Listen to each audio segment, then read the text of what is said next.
And let's get stuck into it.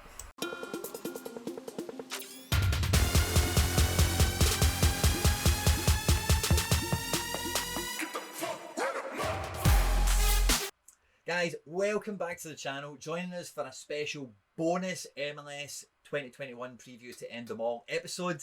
We've got the one, the only, John Wallen, JW, Fantasy Gaffer, the man, the myth, the legend. I've said it before and I'll say it again. He's with us. John, thanks a lot for joining us, pal. Yeah, it's my pleasure, Coney, man. It's good to be on. I've been watching these, and it's nice to have my shot at MLS. It is just upon us, we're at the kind of eve of it, and I'll just let everyone kind of know, right? But after you did, you were doing some podcast stuff with SoRare USA, and like maybe the audience at home won't be able to appreciate this, but when you are making content, you do make an effort to be aware of other content creators, but to spend time and actually like make sure, right, I need to read that blog, listen to that, watch that, whatever, can be difficult, So I finally got around to listening to some of your stuff that you were doing with Richard, and I've gone great with Richard and I love that stuff as well. But MLS has been a big theme on your channel and a lot of your content, and right now we can taste it. The lineups are getting made, They are. Are you excited? What, how are you feeling? I'm all right. And to that point, it's hard, especially when a new season kicks off, because we're all trying to do stuff that's timely, that gets out to all of our audiences. Obviously I host a podcast over at Bang Average with a couple of FPL guys. I write the SoRare Daily, which is a Substack that people can find. And like when you're in that grind, you don't get the chance to take a step back. So being able to see you, have Andrew, Richard, all those guys working on your channel has been really nice. And I think part of that has really fed my excitement for MLS this season, because after last year with COVID and everything kind of being a little bit off, this year feels like a proper season. We got Joseph Martinez back at Atlanta United. We got Carlos Vela back for LAFC. We got a lot of these big names coming back in and ready to fire. And we'll get to talk about some of them, but my excitement is peaked, man. I'm ready for Champion America. I'm ready for the MLS Special League that's going to kick off on SoRare this weekend as well. So a lot of really good stuff to talk about. Oh, big time. It's been a long time in the making this season, and I make you dead right. Like MLS was good last year. MLS is back was like a great little appetizer, I feel like, but this does feel like the return of a season now, for MLS, having away, cross-conference fixtures, and as you say, all the big names are back fitting, hopefully firing. It's definitely a great time. Hopefully not firing too much, because I couldn't afford to get any of them into my side. So I need the second tier superstars to have breakouts this year. I definitely feel you there, and I've been on SoRare, like obviously quite publicly for a very long time, and like it's so difficult to time some of these entry points for some of these guys, and so many of them now look so obvious and so like, oh, why didn't I buy 5 Josephs, like why? But the two clubs we've got today, they don't really have big star names or whatever, but me and you're going to be going through RSL and the Houston Dynamo. So we'll be having a wee talk through some of their cards that are exciting us, ones to watch out for, fixtures, that kind of stuff. Just say something. Yeah. So the first club we're going to come to is the Houston Dynamo. Okay, now to maybe the novice MLS fan, maybe the biggest name to enter the Houston Dynamo is Owen Coyle. But Houston Dynamo, through my kind of fandom of the club, or not my fandom, but being aware of them, they've never really had big stars. They've never been a big DP type club. They've had, I think they had a good run in MLS Cup maybe about 3 or 4 years ago, maybe 5 or 6. But they're not a club that really stands out on the shoulders of giants and really makes history. But they're always really competitive, especially at home, and they're always quite happy to go on and attack. And a lot of the players, they've always, from my memory, correct me if I'm wrong, John, but a lot of the kind of contingent they've had in the club, they've been very good at getting Central Americans in, like Hondurans and Mexicans and all these types of things to come in and hit the ground running and do pretty well. From that stance, so they've always got a good kind of stable of like 6 out of 10, 5 out of 10 guys. Yeah, I think that's a really fair assessment. And they don't have any stars. You're absolutely right. But what they do have, particularly for entry-level players coming in, is they have a number of players who are going to be regular starters every single week in a kind of tight rotation. So maybe think like your Leeds Uniteds in terms of overall squad size. Probably not your Leeds United in terms of the total number of goals they score.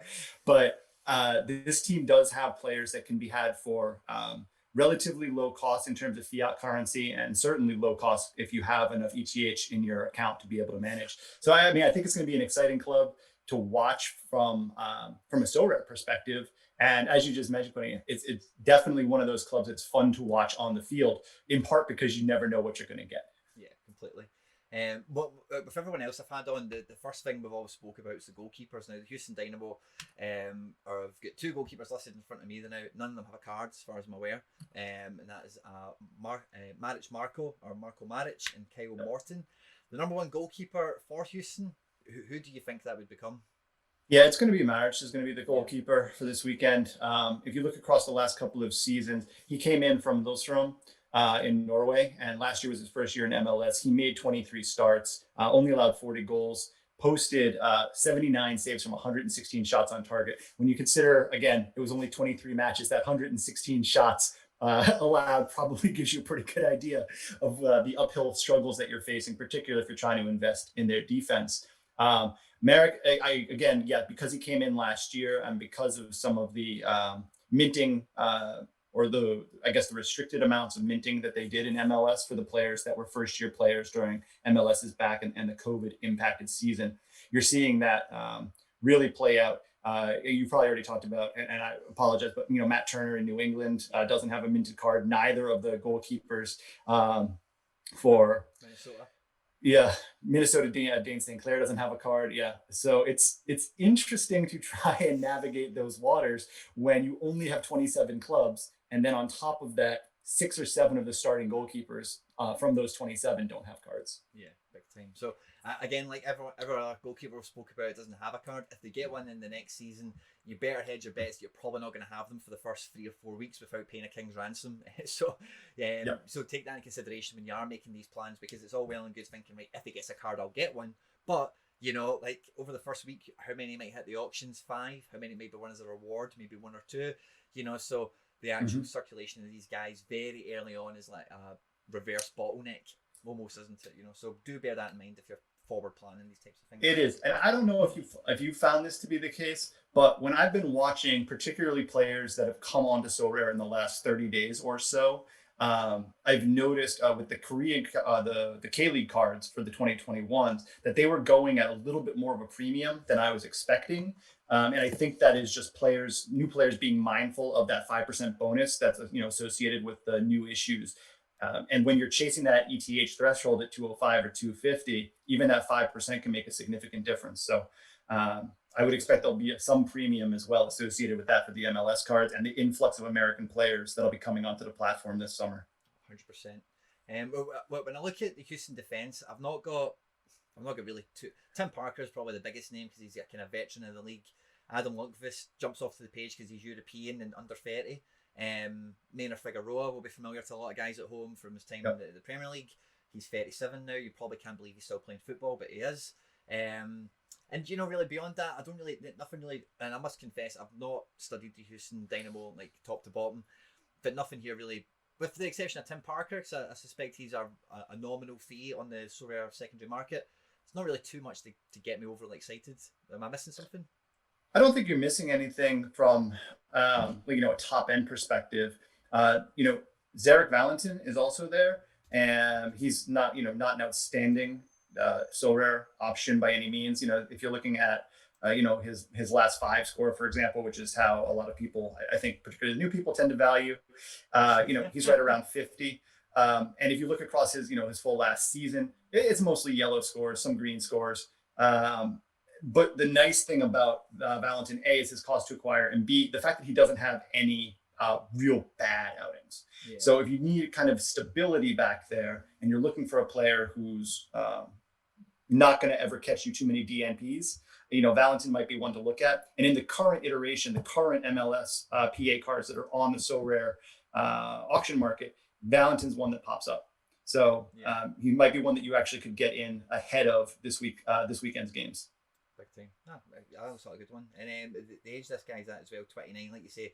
Yep. Guys that are of that kind of age, as long as he's playing, he's been rotated. Maybe there may be suspensions. I've not looked into, of course, but there's 4 DNPs there. Over the course that we're talking about in terms of the amount of matches, is a very small percentage, and that's someone who you consider an out and out starter at the age of 29 in a defence. So that's a very good pick. At the point of recording, 0.06 beneath is what he'll skin you. So for a defender that you'd expect to play 95% of matches, it's definitely a good bang for buck potential there, 100%. Yeah, it would absolutely be nice to see him come in and take that on. And this is only his second season in Houston. He did have experience playing with the Portland Timbers, who are a bigger name club. I'm sure the Portland. If you're not an MLS fan, Portland's probably one of the clubs that you're aware of. They have a lot of those huge names that you do like to talk about, particularly from a SoRare perspective. So if you're just coming into it from there, that's where your Diego Valeris are, and Unicas Ludieros and Diego Charos and things like that. So excuse me, Ludieros with Seattle, but Sebastian Blanco, those guys. Yeah, totally. So. And again, the midfield is kind of similar for me in terms of the defense. There's some names that jump off the page. Darwin Cherrin or Cherrin Darwin. It's hard to tell which one he is. What he has on his shirt. But he did okay last season, did well. I think he'll miss No Manotas being there. We'll see what they kind of do up front. But guys like Joe Corona have been around the league, and Derek Jones have got good faith in. He's come through their academy, I think, from memory. So there's, the thing with Houston is that they have, always in my experience anyway, they've had guys like, probably the name most familiar to the guys at home will be somebody like DeMarcus Beasley.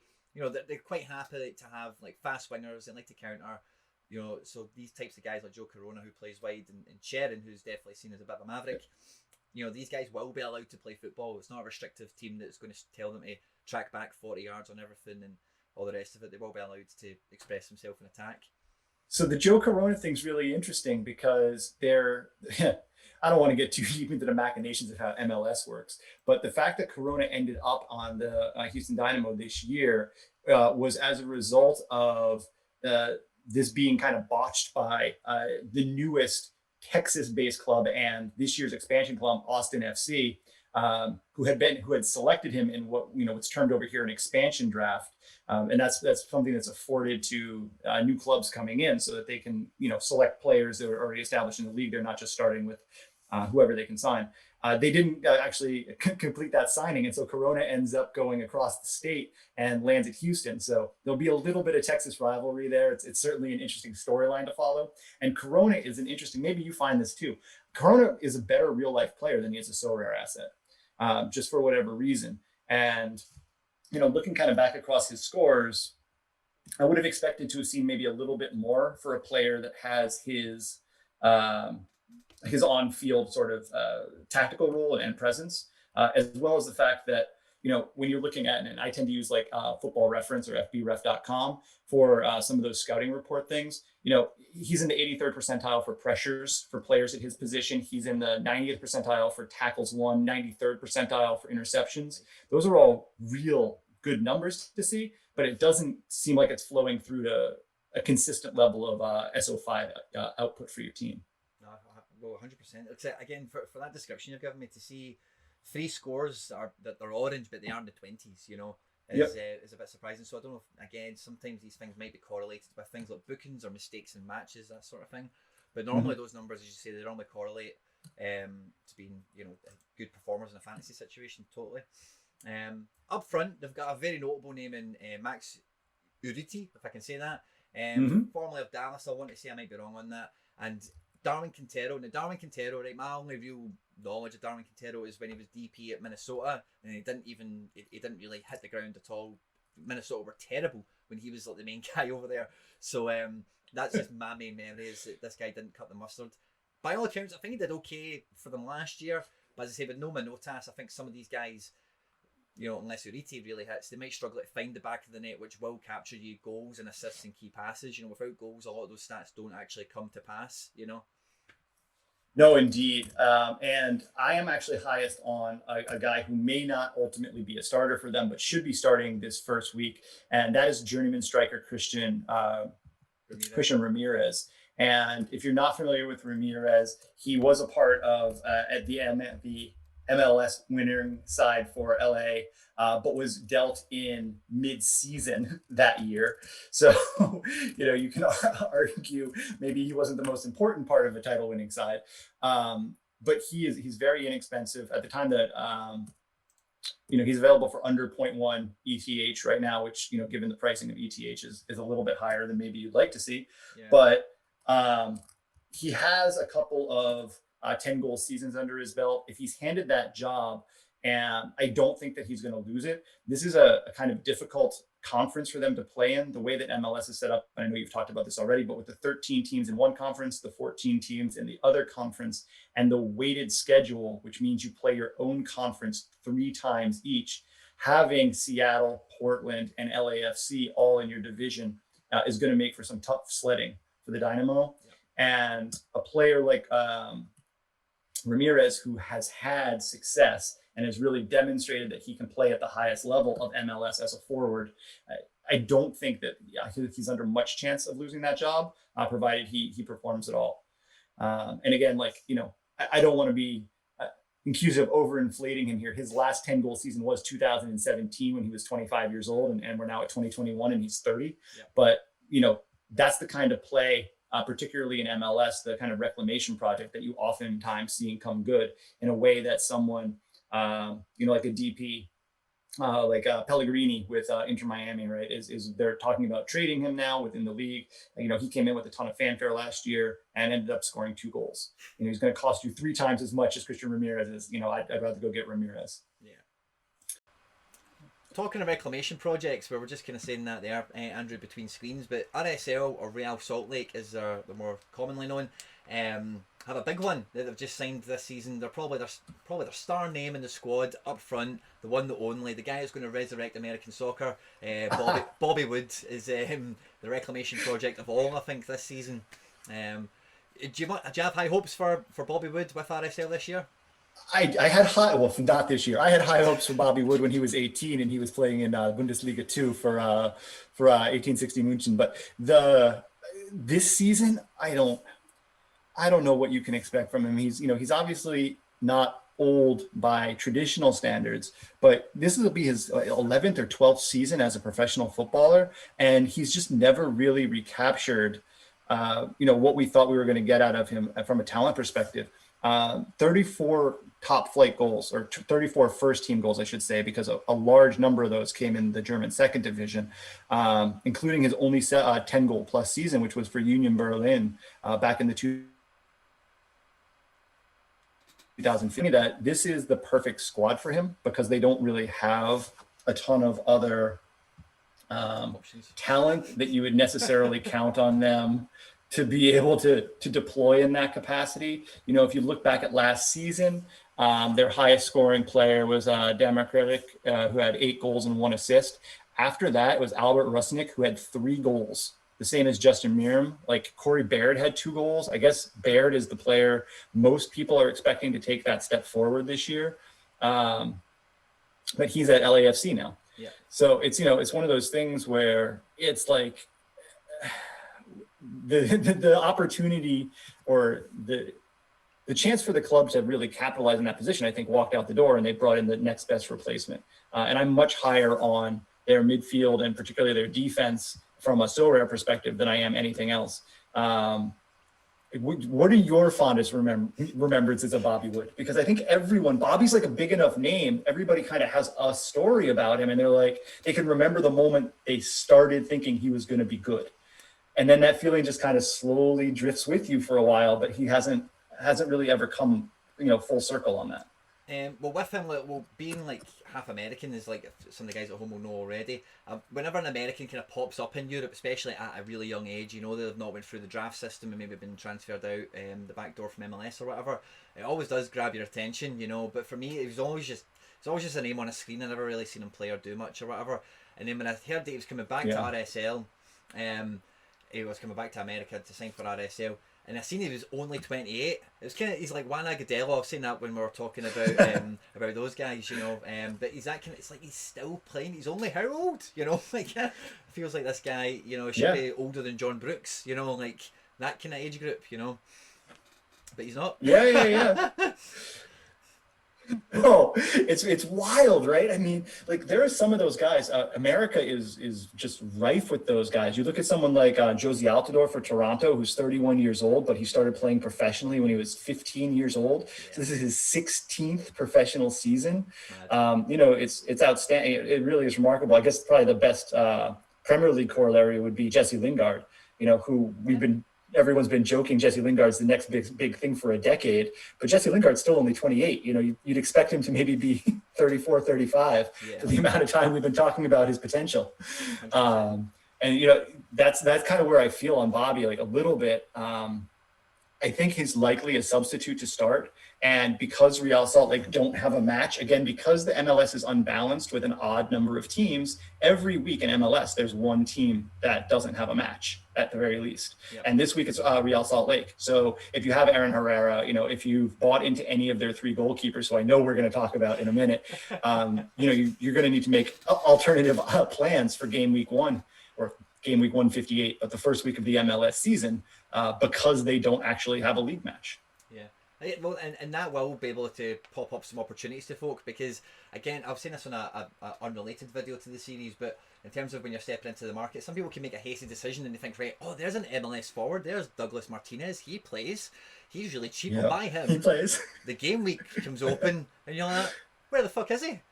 He's not got a match. So you might have some people that are desperate to get involved in the game week, they might churn a card or two out. Douglas Martinez, Pablo Ruiz in midfield, Albert Rusnick, they're the ones that I definitely, their card pops to me on the market when I see them and I'm thinking, might I buy something from RSL? My kind of, and again, this is maybe for the folk at home that aren't too familiar with RSL, but see from like Jason Christ RSL to now, they've always been like quite a forward-thinking club. They've been very like philosophy-driven, whereas some clubs can be like very balance sheet-driven. So you kind of know, no matter who's the coach, I don't even know who the coach is, his name's on screen, it's Freddie Juarez, never heard of the guy, don't know anything about him, but I can promise you they will be, and they like to emulate, tiki-taka, they like to pass and move, they're all about being attractive on the ball and playing good football. And with those kind of guys that do pop up on screen, Douglas Martinez, Albert Rusnick and Pablo Ruiz, as long as they're playing, they will be involved in a team that does suit them. And Pablo Ruiz, especially Super Rare, for a long time looked very appealing to me on the basis of that alone. When it comes to the midfield, Pablo Ruiz, I say, and Rusnick are the two obvious ones. Is there anything else that you've noticed in this midfield that's worth a second look? Where is Michael Chang's card for SoRare? Is he listed as a midfielder as well? He's 29, the Cuban player. He's very good defensively, but has also shown a real ability playing in their USL side. So the MLS clubs have essentially second division affiliated sides. Real Monarchs are Salt Lakes. Last season, 2019, Chang made 31 starts. He scored 13 goals with 6 assists. He does have another big season playing for Charleston, also in the USL, where he had 4 goals and 10 assists back in 2017. So if he can couple some of that defensive effort, and again, good on tackles, interceptions, blocks, clearances, he's good on all those. If he can keep his his assist total high, and he can really create a link up there, then I think that he would be one to watch, particularly from a return on investment perspective. Fantastic, yeah. And I'm just looking at his price now, 0.039 is what his best offer is on the market at the moment. And yeah, his scores are tidy enough. There's not really many reds in there. Some high oranges, that are a wee bit deceiving perhaps, but I make you totally right. If you've got that type of player in that type of club, then because at RSL again, they could probably lose to enough teams by 2 or 3 goals, but they will definitely score 3 or 4 goals against enough teams to make them attractive for attacking players to own. And a handful of those low scores for him are going to be the fact that he was used as a substitute 7 times. He only made the 12 starts last season, and in an abridged season already, those 12 starts are a substantial number of the percentage of the game, but it's not going to make his SoRare data screenshot look any healthier when you're taking a quick peek at that. So yeah, for me, it's Chang. I also like the idea that, he may be able to link up with Aaron Herrera, who is my favorite player on this team. He's the U.S. youth men's national team right back. He also plays, in a very attacking role. He's good on progressive carries. He's good on progressive passes. So this team, I think, is going to rise and fall based on how well their right back can do, not unlike Liverpool. So I don't want to put too high a comp on him because he's not Trent Alexander-Arnold, but he certainly has that kind of proportional talent to the league that he's playing in. No, totally. And he's probably the only name in defence, again, that's really worth much of a second look. He was probably brought to a lot of people's attention in the summer because he was linked with a move into Europe. To most people, quite out the blue, certainly to me. And again, when you look at their defence, because you know that depending on the goalkeeper, which we'll probably come on to next, I suppose, then they might concede a few goals if they do go with inexperience, you know. So chasing a defence down for clean sheets is probably not going to be an RSL defence. You're probably more looking for the centre back that might get on the end of a corner, or the full backs, more importantly, that are getting overlaps and getting crosses into the box. And Aaron Herrera is the standout name. And at 0.139 at the time of recording is a pretty decent price for an attacker that most likely, you know, the thing is with transfer rumours, right, is a lot of them are smoke and mirrors, right? But generally speaking, especially if the MLS is a particular thing, because it is it's got such a growth stage now, they do want to move players out into Europe, you know, to gain credibility, to attract even younger players in the cycle. They, you know, if there is smoke going around this fire, you know, it's probably going to burn for a while. So picking up a player for 0.139, it could serve you in Champion America for half a season or a full season. That then you might even get double dipping on, might move into the Belgian league or Portugal, something like that, and you've still got even more life on it then. Absolutely. And, you know, he's got the kind of skill set as well that, you know, at 23, 24 years old right now, that's going to translate to a 10-year career. Yeah. So even if you're only getting half use out of him because you're playing matchups and you're just sitting him down when he plays again, he's in the West Conference. So when he has to play the LAFCs and Seattle's, and, you know, you sit him down, but then you start him against Vancouver, you start him against Colorado, you start him against Austin. You know, those are games when, you know, he's demonstrated his ability to score 70, 75 points. And so, you know, again, a half-use player at 0.139 for 70 point, you know, a coin flip on 70 points. I'm taking that all day, and I've invested in Herrera, but you know, I also love the kid, and I love his his U.S. men's national team potential. Big thing. So the last thing I kind of take us on to RSL is the goalkeepers. Okay, so if any aren't aware, there was a bit of a Twitter war went on between yourself and Andrew at RotoWire just about the whole terminology of handcuffing was brand new to me. I instantly understood it because the actual dynamic of it, I was aware, you know, I was actually trying to practice in some way, shape, or form. I was actually a little bit more from Andrew's camp than anything, but like I said in the little thread, it is like that there is a medium to be had in a lot of these situations. But that RSL situation is, you know, it's all smoke and mirrors is probably quite appropriate. It's all this journalist said this and that article wrote that and this pre-season team had this lineup, and you know. So we've got Zach McMath, we've got David Ochoa, and we've got Andrew Putner. Yeah. Where do the chips lie by you, John? So it was widely considered that this would be Andrew Putner's job coming into the spring because David Ochoa, who is, again, the U.S. youth men's national team starting goalkeeper, many people know him because he had a horrendous blunder that gifted a goal to Honduras, which sent Honduras through to the Olympics and kept the United States out this summer. He is going to be the starter at some point. Is he going to be the starter week one? I would have thought there was a greater possibility had he not had that blunder. I do think that RSL views him as unequivocally the goalkeeper for the future. And so do they want to protect him a little bit, you know, or do they want to throw him out, you know, the second week of the season and risk damaging maybe his psyche a little bit? You know, by all accounts, it shows very hard worker, very kind of, you know, through and through goalkeepers union. So he's going to put the mistake behind him. Yeah. But what the biggest point for him, Quinny, is just the two guys he's competing against aren't very good. Like Zach McMath and Andrew Putna are both like career journeymen. Yeah. They're mid-career journeymen. You know, and so what does Real Salt Lake have to lose? They're not going to win the MLS Cup this year. You know, as we just pointed out, they're going to face a lot of shots because even their best defender is an attacking defender. And their best midfielders are chance-creating midfielders. Yep. So, I mean,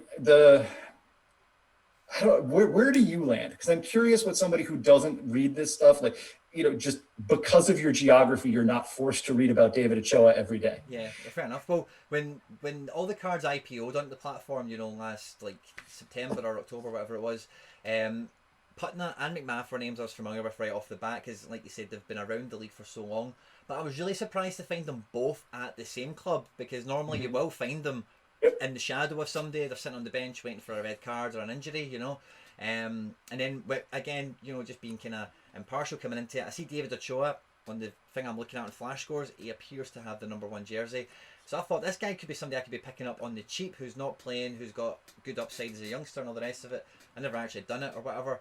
But I do think RSL will definitely bleed them this year. In terms of for the guys at home, in terms of the situation, I think you're going to see Andrew Putnam probably pick up 12 to 15 games. You're probably going to find Ochoa picks up about 10 to 15 games. And you're probably going to find Zach McMath might pick up 5, you know, across different things, maybe with suspensions in the US Open Cup, which is not an SO5 scored competition.